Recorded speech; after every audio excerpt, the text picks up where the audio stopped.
This is the Lone Creator YouTube. We hope this video helps.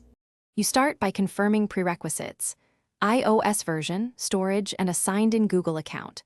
Once done, open the App Store and install the official Google or Gemini app. Make sure you tap Allow for microphone and camera when prompted. Next, launch the app, sign in if needed, and grant notifications.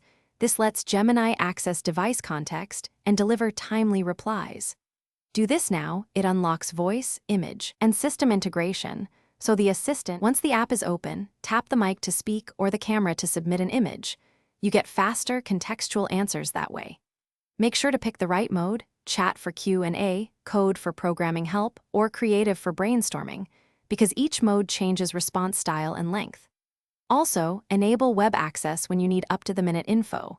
Finally, check privacy settings and conversation history so Gemini uses only the data you want it to access.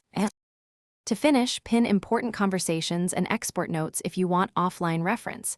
That keeps useful answers handy. If Gemini seems slow, force close the app and test your Wi-Fi or cellular connection. Poor network is the most common issue, and reconnecting usually fixes it. If the camera or mic fails, go to iPhone settings, locate the app, and revoke, then re-grant permissions. This refreshes access.